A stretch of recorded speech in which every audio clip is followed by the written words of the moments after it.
Hello everyone. तो हिंदी के crash course को कंटिन्यू करते हुए आज के इस वीडियो में हम गणितखंड के 9th चैप्टर प्रगीत और समाज के complete objective question, subjective question और इसके सारांश को इस वीडियो में कवर करने वाले हैं। और इस वीडियो के अंत में हम कुछ प्रीवियस ईयर क्वेश्चंस भी आपको सॉल्व करने के लिए देने वाले हैं, जो कि आप वीडियो को कंप्लीट देखने के बाद आसानी से सॉल्व कर सकते हो। ठीक है, तो वैसे तो इस चैप्टर से बहुत ही कम क्वेश्चंस आपके एग्जाम में पूछे जाते हैं और इस चैप्टर से सारांश तो पूछा ही नहीं जाता, बट फिर भी हम इस चैप्टर के सबसे पहले सारांश को देखेंगे, छोटा सा पैराग्राफ देख लेंगे सारांश का, और इसके बाद हम इस चैप्टर के ऑब्जेक्टिव क्वेश्चन, फिर हम सब्जेक्टिव क्वेश्चन और फिर हम प्रीवियस ईयर क्वेश्चंस को डिस्कस करेंगे। ठीक है, तो चलिए स्टार्ट करते हैं इस चैप्टर को। तो वैसे तो इस चैप्टर से आपके एग्जाम में सारांश पूछा नहीं जाता, बट फिर भी हम इस वीडियो में इस चैप्टर के सारांश को कवर कर लेते हैं, ताकि एक पैराग्राफ में हम इस चैप्टर के सारांश को कवर कर लेंगे, जिससे आपको ऑब्जेक्टिव क्वेश्चंस को सॉल्व करने में थोड़ी सी हेल्प मिल जाए, ताकि आप उन ऑब्जेक्टिव क्वेश्चंस को थोड़ा कॉन्फिडेंस के साथ सॉल्व कर पाओ। ठीक है, तो स्टार्ट करते हैं।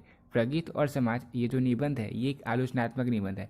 और इस निबंध के निबंधकार कौन है? इस निबंध के निबंधकार है नामवर सिंह ने एक पत्रिका का संपादन भी किया था और उसका नाम था आलोचना। तो आप लोग ये अच्छे से याद रख लो कि जो प्रगीत और संवाद है ये एक आलोचनात्मक निबंध है।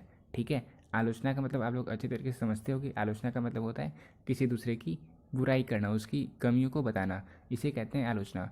फिर इसके बाद ये जो निबंध है, ये निबंध को लिया गया है एक निबंध की पुस्तक से, और उस निबंध की पुस्तक का नाम था वाद विवाद संवाद। तो वाद विवाद संवाद से इस जो निबंध है इस निबंध को लिया गया है। ठीक है, फिर हिंदी साहित्य में हजारों वर्षों से काव्यशीलता प्रवाहित है।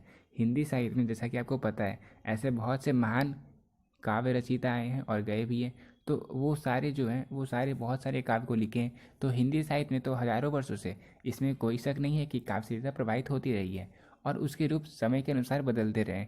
और प्रगीत नामधारी एक धार भी, जो प्रगीत है इस नाम की एक जो धार है वो भी गीति काव्य की निरंतरता का ही प्रतिफल है। ठीक है, फिर यहाँ उसी प्रगीत की परख की गई है, यानी कि वो जो प्रगीत नामधारी जो धार है उसी धार की परख की गई है, साथ ही उसको आज की आवश्यकता के रूप में भी परखा गया है। और प्रगीत की सामाजिक साहित्यिकता क्या है, कैसी है, साथ ही हमारी साहित्यिक परंपरा में इसकी अहमियत क्या है, उसकी ही पड़ताल हम इस चैप्टर में करते हैं। और इसके अलावा प्रतीकात्मकता का दूसरा उन्मेष 20वीं सदी में रोमांटिक उत्थान के साथ हुआ, जिसका संबंध भारत के राष्ट्रीय मुक्ति संघर्ष से भी रहा है। आपको पता होगा भारत ने राष्ट्र की अपनी मुक्ति के लिए, भारत ने अपनी स्वतंत्रता के लिए बहुत ही संघर्ष किया है, तो इसका जो संबंध है वो भारत के राष्ट्रीय मुक्ति संघर्ष से भी रहा है। ये प्रतीकात्मक शक्ति काव्य है। ठीक है, तो इसके सारांश को तो हमने एक छोटे से पैराग्राफ में देख लिया। अब हम इस चैप्टर के कंप्लीट ऑब्जेक्टिव क्वेश्चंस को कवर करने वाले हैं, जिससे आपके एग्जाम में कई सारे क्वेश्चंस पूछे भी गए हैं और कई सारे क्वेश्चंस पूछे जाएंगे भी। ठीक है, फिर इसके बाद हम इसके सब्जेक्टिव क्वेश्चंस को कवर करेंगे। तो क्वेश्चन नंबर फर्स्ट है, प्रगीत और समाज नामक निबंध किसकी रचना है? तो प्रगीत और समाज ये जो निबंध है इस निबंध के निबंधकार है नामवर सिंह, यानी कि क्वेश्चन नंबर फर्स्ट का आंसर हो जाएगा ऑप्शन नंबर ए। और ये मैंने आपको पहले ही बता दिया, प्रगीत और समाज ये जो निबंध है ये निबंध की एक पुस्तक जिसका नाम वाद विवाद संवाद है उससे लिया गया है। ठीक है, तो क्वेश्चन नंबर फर्स्ट का आंसर हो गया ऑप्शन नंबर ए, ये बिल्कुल अच्छे तरीके से क्लियर हो चुका है। अब सेकेंड नंबर क्वेश्चन है, नामवर सिंह का जन्म कहाँ हुआ था? तो इनका जन्म हुआ था जौनपुर में। अगर मैं पूछूँ कब हुआ था, तो इनका जन्म हुआ था 1927 में, यानी कि क्वेश्चन नंबर सेकंड का आंसर हो जाएगा नामवर सिंह का जन्म जौनपुर में हुआ था। क्वेश्चन नंबर सेकंड का आंसर हो जाएगा ऑप्शन नंबर ए। वही थर्ड नंबर क्वेश्चन है, नामवर सिंह का जन्म कब हुआ था?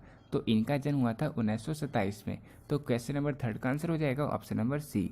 अब फोर्थ नंबर क्वेश्चन है, कविता के नए प्रतिमान पर डॉक्टर नामवर सिंह को साहित्य अकादमी पुरस्कार कब प्राप्त हुआ था?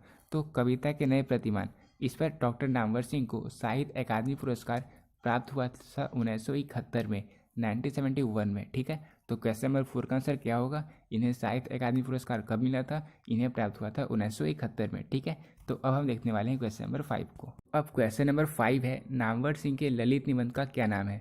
तो इनके ललित निबंध का नाम है बकलम खुद, यानी कि क्वेश्चन नंबर 5 का आंसर हो जाएगा ऑप्शन नंबर ए। फिर 6 नंबर क्वेश्चन है, नई कहानी नामक रचना किसकी है? तो नई कहानी इस नाम की जो रचना है इसकी रचयिता कौन है? इसकी रचयिता है नामवर सिंह। ठीक है, याद रखना आप लोग, नई कहानी इस नाम की रचना जो है ये नाम, इस रचना के रचयिता कौन है? इस रचना के रचयिता है नामवर सिंह। फिर क्वेश्चन नंबर 7 है, नामवर सिंह के गुरु कौन थे? ये बहुत ही इंपॉर्टेंट क्वेश्चन है आपके एग्जाम के लिए। नामवर सिंह के गुरु का नाम था हजारी प्रसाद द्विवेदी, यानी कि क्वेश्चन नंबर 7 का आंसर हो जाएगा नामवर सिंह के गुरु हजारी प्रसाद द्विवेदी जी थे। फिर 8 नंबर क्वेश्चन है, नामवर सिंह किस पत्रिका के संपादक थे? तो ये मैंने आपको सारांश में ऑलरेडी बता दिया, नामवर सिंह आलोचना पत्रिका के संपादक थे, यानी कि क्वेश्चन नंबर 8 का आंसर हो जाएगा ऑप्शन नंबर ए। अब 9 नंबर क्वेश्चन है, सूर सागर क्या है? तो सूर सागर एक चंपू काव्य है, ठीक है। तो क्वेश्चन नंबर 9 का आंसर हो जाएगा कि सूर सागर एक चंपू काव्य है। फिर 10 नंबर क्वेश्चन है, कामायनी किनकी महाकृति है? तो ये हमने बहुत बार पढ़ लिया है, कामायनी जो है वो जयशंकर प्रसाद की महाकृति है, यानी कि 10 नंबर क्वेश्चन का आंसर हो जाएगा option number D, that is Kamayani Jaishankar Prasad की महाकृति है। फिर 11 नंबर क्वेश्चन है, नामवर सिंह द्वारा लिखित प्रगीत और समाज क्या है? तो बहुत ईजी क्वेश्चन है, ये एक निबंध है। क्वेश्चन नंबर 11 का आंसर हो जाएगा ऑप्शन नंबर बी। फिर लास्ट क्वेश्चन है, लास्ट ऑब्जेक्टिव क्वेश्चन इस चैप्टर का, राम की शक्ति पूजा किनकी आख्यानक काव्य है? तो राम की शक्ति पूजा ये निराला जी की काव्य है, यानी कि क्वेश्चन नंबर 12 का आंसर हो जाएगा ऑप्शन नंबर डी। तो अब हमने इस चैप्टर के कंप्लीट ऑब्जेक्टिव क्वेश्चंस को कवर कर लिया है। अब हम इस चैप्टर के कंप्लीट सब्जेक्टिव क्वेश्चंस को कवर करने वाले। तो क्वेश्चन नंबर फर्स्ट है, आचार्य रामचंद्र शुक्ल के काव्य आदर्श क्या थे? पाठ के आधार पर स्पष्ट करें। तो ये क्वेश्चन आपने बहुत बार देखा होगा, क्योंकि ये क्वेश्चन आपके एग्जाम में कई बार पूछा गया है। तो आचार्य रामचंद्र शुक्ल के काव्य आदर्श प्रबंधात्मक थे। कारण ये है कि प्रबंध काव्य में ही मानव जीवन का एक पूर्ण दृश्य समाहित हो सकता है। सूरसागर भी वे इसी कारण से मोहित थे। वो महाकाव्य की श्रेणी में आते हैं और आधुनिक कविता से भी आचार्य रामचंद्र शुक्ल जी को बहुत ही शिकायत थी। पहले तो ये थे कि कला कला के लिए के आधार पर यूरोप में जो प्रगीत मुक्तकों का प्रचलन हुआ था उसका आधार लेकर उनकी हमारे यहाँ भी इनकी रचना हुई थी, और साथ ही वे नितांत व्यक्तिगत रहे। तो कला कला के लिए क्या होता है, मे बी ये आपको अभी अच्छी तरीके से पता ना चला हो, ये आपको पता चलेगा अगले क्वेश्चन में, ठीक है। इसके बाद जो नेक्स्ट क्वेश्चन हम करवाने वाले हैं वहाँ भी हम कला कला के लिए का संपूर्ण अर्थ देखेंगे। अभी आप ये जान लो कि कला कला के लिए के आधार पर यूरोप में जो प्रगीत मुक्तकों का प्रचलन हुआ था उसका आधार लेकर उनकी हमारे यहाँ भी कई रचनाएं हुई थी, और वे नितांत व्यक्तिगत रहे। और उन रचनाओं में समष्टि चिंतन या समष्टि कल्याण को खोजना बालू में नाम चलाना ही है, यानी कि वो बेकार कार्य है। बालू में कभी नाम नहीं चल सकता, उसी प्रकार उस तरह के प्रगीत मुक्तकों में समष्टि चिंतन और समष्टि कल्याण को खोजना व्यर्थ है, ठीक है। तो स्थिति तो अब ऐसी आ गई थी, रामचंद्र शुक्ल जी के अनुसार स्थिति तो अब ऐसी आ गई थी कि जहाँ पे एक लंबी कविता पढ़ने का जो फैशन था वो भी चला गया था, क्योंकि अब फुर्सत किसे है। विशुद्ध काव्य के नाम पर जो लिखा गया वो छोटे छोटे मुक्तकों में ही समा गया था, वहाँ जीवन रस तो था ही नहीं, ठीक है। तो ये सारे रामचंद्र शुक्ल जी के विचार थे। फिर लेकिन जब उन्होंने शेर सिंह का शस्त्र समर्पण, प्रलय की छाया तथा कमायनी, कमायनी किसकी रचना थी? मैंने आपको वही बताया था, जयशंकर प्रसाद जी की रचना थी। तो प्रलय की छाया, कमायनी यानी कि निराला जी की, राम की शक्ति पूजा तथा तुलसीदास जैसे आख्यानक सामने आए तो शुक्ल जी को संतोष हुआ। उन्हें अब लगा कि नहीं, अब जो हमारा काव्य है वो सही डायरेक्शन की ओर जा रहा है, सही राह की ओर जा रहा है, ठीक है। तो आचार्य रामचंद्र शुक्ल जी को शिकायत किन चीज़ों से थी और वो किस तरह के काव्य को ज़्यादा प्रीफर करते थे, इसे हमने देख लिया। अब हम देखने वाले हैं नेक्स्ट क्वेश्चन को। अब क्वेश्चन नंबर सेकंड है, कला कला के लिए सिद्धांत क्या है? तो देखो, इस सिद्धांत का वर्णन मैंने आपको पिछले क्वेश्चन में भी किया था, जहाँ पे मैंने आपको ये बताया था कि कला कला के सिद्धांत पर ही यूरोप में प्रगीत मुक्तकों का प्रचलन हुआ था, ठीक है। तो अब हम देखने वाले हैं कि कला कला के लिए का क्या अर्थ होता है, इस सिद्धांत का क्या अर्थ है। तो इस सिद्धांत का अर्थ है कि कला लोगों में क्रिएटिविटी का भाव उत्पन्न करता है, और जो रीडर होते हैं वो इसे पढ़कर इनके द्वारा रस और जो माधुर्य होता है उसकी अनुभूति की जाती है रीडर्स के द्वारा, यानी कि जो पाठक होते हैं उनके द्वारा इन्हें पढ़कर रस एवं माधुर्य की अनुभूति होती है, और इसलिए प्रगीत मुक्तकों की रचना का भी प्रचलन बढ़ा है। कला कला के लिए ये जो सिद्धांत है, जिससे जो लोग होते हैं, जो पढ़ने वाले जो पाठक होते हैं, उनमें क्रिएटिविटी का भाव उत्पन्न होता है, जिससे वो रस और माधुर्य की अनुभूति कर पाते हैं। इसी कारण प्रगीत मुक्तकों का प्रचलन जो है वो बढ़ा है, इनकी जो रचना है वो बढ़ी है, ठीक है। तो ये हो गया क्वेश्चन नंबर सेकंड। अब देखो, ये जो चैप्टर है, इस चैप्टर में आपको साहित्य से जुड़े जितने भी क्वेश्चन हैं सब साहित्य से जुड़े हैं, और अगर आपको इसमें इंटरेस्ट नहीं है, अगर आपको ये नहीं पता कि मुक्तक क्या है, तो इन चीज़ों को समझने में आपको बहुत ही प्रॉब्लम होने वाला है। लेकिन फिर भी जितना इंटरेस्टिंग मैं आप सभी के लिए बना सकता हूँ मैं बनाने की कोशिश कर रहा हूँ, और ये चैप्टर पूरी तरीके से साहित्य से ही जुड़ा है। तो जितने क्वेश्चंस आपको मिलेंगे सारे बिल्कुल साहित्य से जुड़े रहेंगे, जहाँ पे आपको ये दिखने को मिलेगा कि प्रगीत क्या होता है, मुक्तक क्या होते हैं। तो इन चीज़ों को समझने के लिए आप अपने दिमाग को बिल्कुल ब्रॉड खुली तरीके से रखना, ठीक है। फिर अब थर्ड नंबर क्वेश्चन है, प्रगीत को आप किस रूप में परिभाषित करेंगे, इसके बारे में क्या धारणा प्रचलित रही है? तो देखो, पाश्चात्य साहित्य की लिरिक पोइट्री के लिए हिंदी में गीति काव्य शब्द का प्रयोग हुआ है।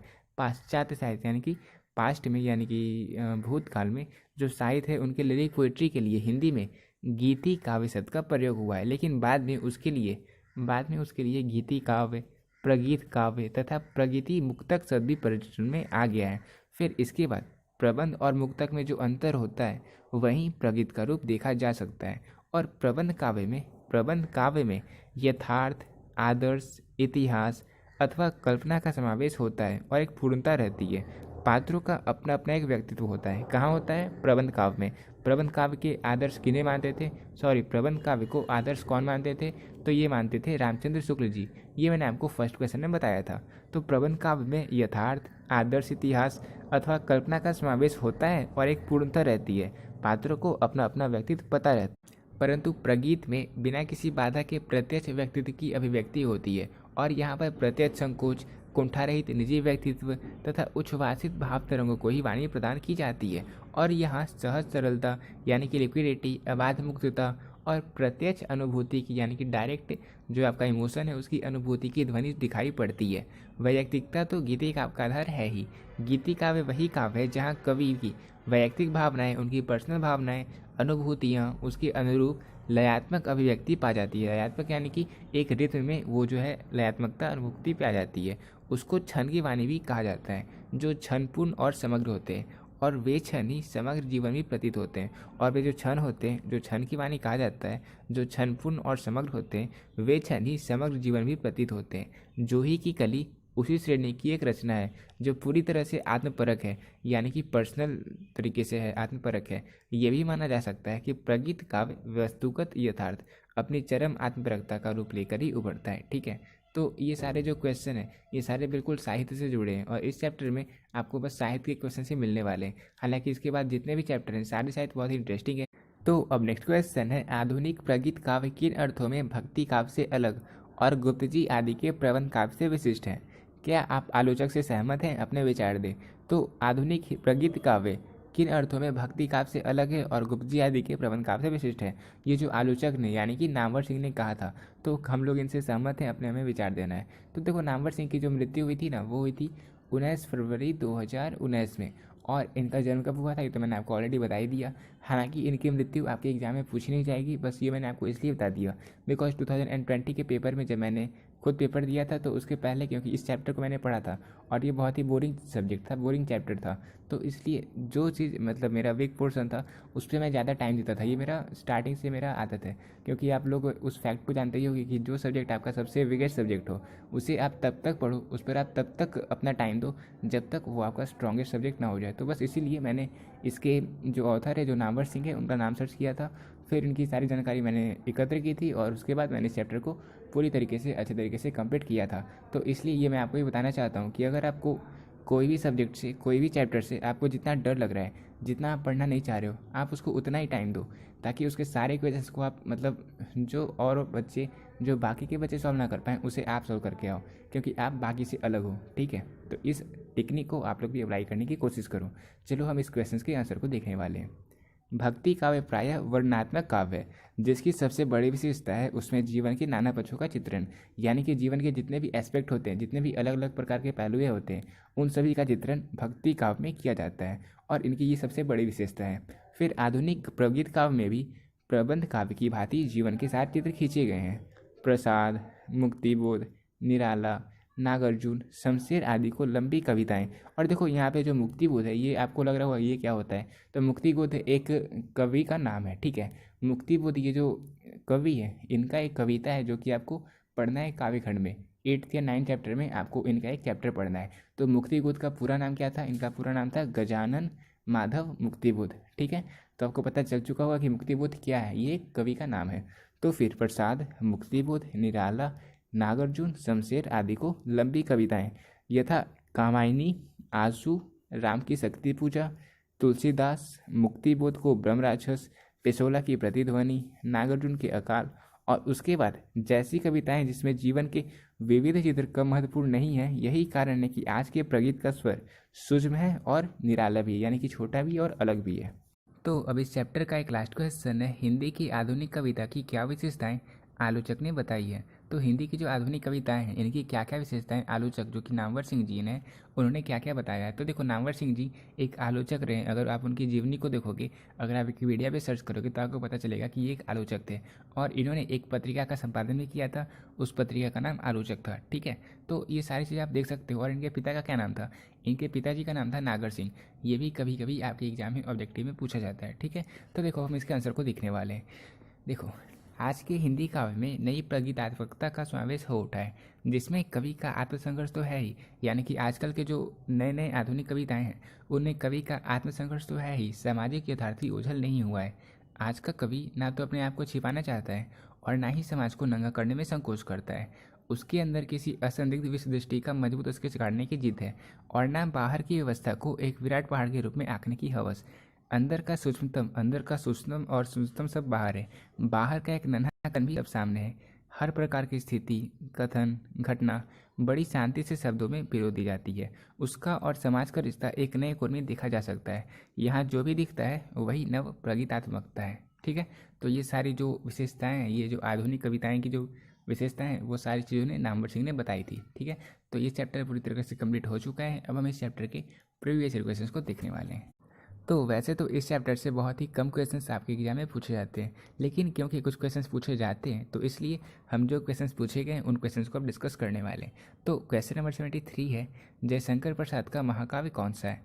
तो देखो, कामायनी जो है वो जयशंकर प्रसाद का महाकाव्य है। ये मैंने आपको ऑब्जेक्टिव में ऑलरेडी करवा दिया। तो क्वेश्चन नंबर 73 का आंसर हो जाएगा ऑप्शन नंबर ए। अब नेक्स्ट क्वेश्चन है, कला के लिए सिद्धांत क्या है? तो ये सिद्धांत क्या है, इसमें मैंने आपको 2 बार बताया था। एक तो क्वेश्चन नंबर फर्स्ट में और इसके बाद क्वेश्चन नंबर सेकंड में मैंने आपको ये क्वेश्चन करवाया भी था। तो इसका क्या आंसर होगा ये आप हमारे टेलीग्राम चैनल पर शेयर करना। ठीक है, इसके बाद एक और क्वेश्चन है, नामवर सिंह के पिताजी का क्या नाम था? तो ये मैंने आपको सब्जेक्टिव के लास्ट क्वेश्चन में बताया था कि नामवर सिंह के पिताजी का नाम था। इसे आप लोग नीचे कमेंट बॉक्स में आंसर करो। ठीक है, फिर इसके बाद नेक्स्ट क्वेश्चन है, प्रगीत और समाज किस विद्या की रचना है? तो प्रगीत और समाज किस विद्या की रचना है, ये भी हमने सारांश के सबसे स्टार्टिंग में कवर किया था। तो इसका क्या आंसर होगा, इसका आंसर भी आप लोग नीचे कमेंट बॉक्स में आंसर करना। और इसके बाद एक लास्ट क्वेश्चन है, नामवर सिंह किस पत्रिका के संपादन कर चुके थे? तो इसका क्या आंसर होगा, ये भी मैंने आपको ऑलरेडी बता दिया। तो इसका भी आंसर आप लोग नीचे कमेंट बॉक्स में आंसर करना। देखो, जितने बच्चे हमारे इस वीडियो को देख रहे हैं सारे वीडियो को लाइक करना, चैनल को अगर सब्सक्राइब नहीं किया तो सब्सक्राइब कर देना। और इसके बाद जितने क्वेश्चन मैं आपको देता हूँ उन सारे क्वेश्चन का आंसर नीचे कमेंट बॉक्स में आंसर करना। ठीक है, मिलते हैं अपने नेक्स्ट वीडियो में, तब तक के लिए पीस आउट।